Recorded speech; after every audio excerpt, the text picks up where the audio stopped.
ဒီနေ့ကျွန်တော်တင်ဆက်ပေးမှာကတော့1980ဝန်းကျင်ကနေယနေ့ချိန်ထိရေပန်းစားနေသေးဖြစ်တဲ့ဂန္ဓဝင်မျိုးသမီးအဆိုတော်ကြီး2ဦးအကြောင်းကိုတင်ဆက်ပေးမှာပဲဖြစ်ပါတယ်ခင်ဗျာ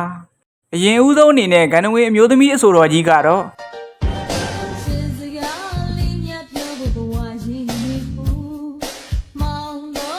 ဟုတ်ပါတယ်ခင်ဗျာအဆိုတော်ကြီးမေဆွေပဲဖြစ်ပါတယ်1962ခုနှစ်ဖေဖော်ဝါရီလ13ရက်နေ့တွင်ရန်ကုန်မြို့စမ်းချောင်းမြို့နယ်မှာမွေးဖွားခဲ့ပါတယ်သူမသည်1980ပြည့်နှစ်များတွင်နမဲကျော်တေးရေးဆရာဒုက္ခမိန်လာရေးသားဖန်တီးသည့်ပန်းသီးတခြင်းများစီးရီးဖြင့်လူသိများလာခဲ့ပါတယ်သူမဟာအတန်ချိုချိုအေးအေးလေးနဲ့ပေးသက်ကိုဖန်းစားနိုင်ရုံနဲ့မကပဲတရုတ်ဆောင်ပိုင်းမှာလည်းထူးချွန်တဲ့အမှုပညာရှင်တူပဲဖြစ်ပါတယ်သူမရဲ့တခြင်းတွေကယနေ့ချိန်ထိနားထောင်လို့မယိုးနိုင်သေးပါဘူးအဆိုတော်မေဆွေရဲ့ဘယ်တခြင်းတွေကိုအကြိုက်ဆုံးလဲဆိုတာကောမန့်မှာရေးသွားခဲ့ကြပါဦးနောက်ထပ်တစ်ယောက်အနေနဲ့ဂန္ဓဝင်အမျိုးသမီးအဆိုတော်ကြီးကတော့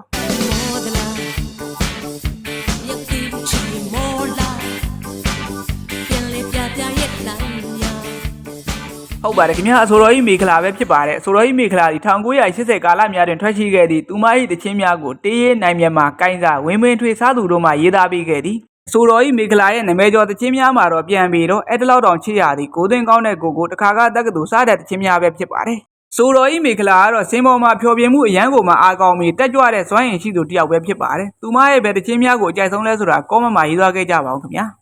ဟုတ်ကဲ့ပါခင်ဗျာကျွန်တော်ဒီနေ့တင်ဆက်ပေးခဲ့တာကတော့1980ကနေယနေ့ချိန်ထိရေပန်းစားနေသေးဖြစ်တဲ့မြန်မာနိုင်ငံမှာနာမည်ကျော်အမျိုးသမီးအဆိုတော်ကြီး2ဦးကြောင်းပဲဖြစ်ပါတယ်